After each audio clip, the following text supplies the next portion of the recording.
Tidak semua penerima BPR akan dapat kedua-dua ini.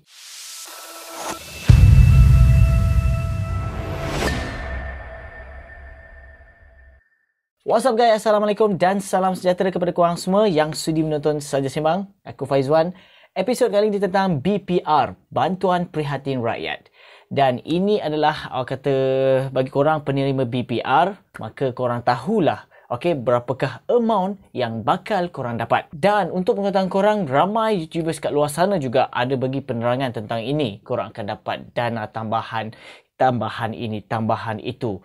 Tetapi, adakah korang sebagai penerima BPR akan dapat secara keseluruhannya tambahan yang dimaksudkan itu? Adakah diri korang termasuk yang dimaklumkan oleh kerajaan? Baru saja tadi Bulletin TV3 ada maklumkan tentang isu BPR dan juga BPN. Inisiatif ini akan diteruskan bagi ringankan beban rakyat. Cerita pasal BPR, korang sudah dapat fasa pertama, yang mana bayaran pertama korang dapat start Februari 2021. Dan untuk pengetahuan korang, bagi bayaran yang kedua adalah pada bulan Mei 2021, yang mana dimaklumkan sebelum Raya Aidilfitri.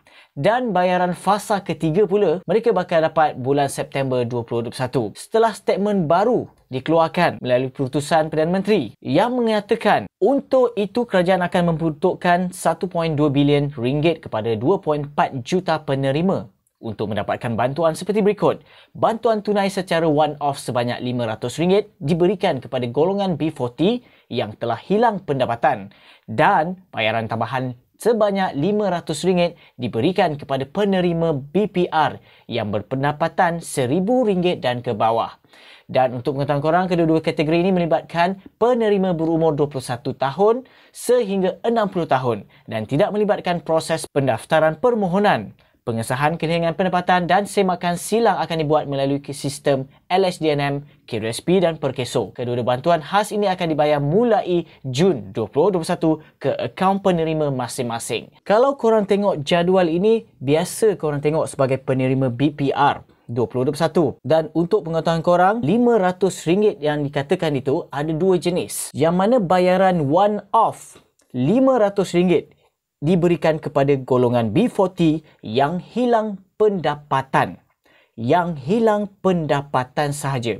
Kenapa dia highlightkan golongan B40? Jom kita tengok dan rujuk kepada jadual itu tadi. Berdasarkan jadual ini, sesiapa sahaja yang hilang pendapatan masing-masing, mereka layak dapat bantuan one-off RM500.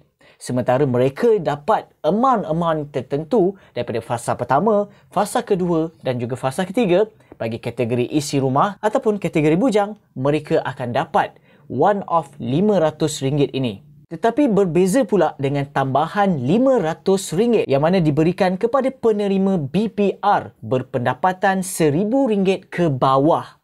Ingat, RM1,000 ke bawah. Kalau kita tengok jadual ini balik, pastikan korang sebagai yang berpendapatan RM1,000 dan ke bawah, barulah ada tambahan RM500.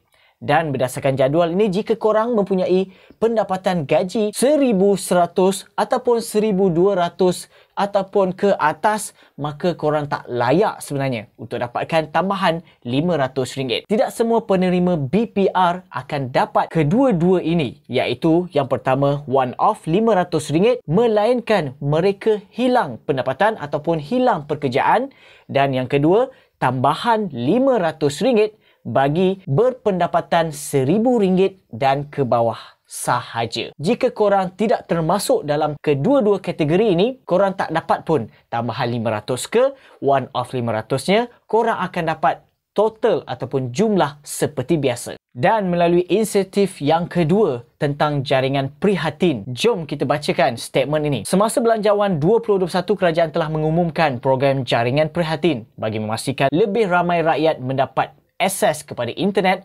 merapatkan jurang digital golongan B40 dan menyokong agenda pendigitalan negara. Dan seterusnya, jika belanjawan 2021 sebelum ini telah mengumumkan subsidi pembelian telefon sebanyak RM180 kepada semua penerima BPR. Ini khas bagi penerima BPR. Suku cita diumumkan kerajaan akan menambah baik subsidi ini kepada RM300 khusus untuk isi rumah yang mempunyai anak bersekolah bagi pembelian telefon pintar atau peranti baharu.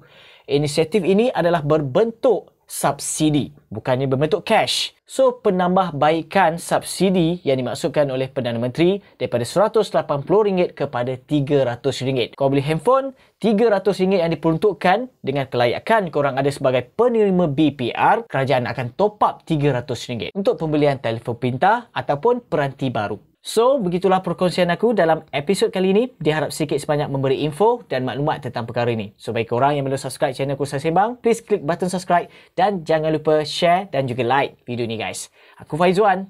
Assalamualaikum.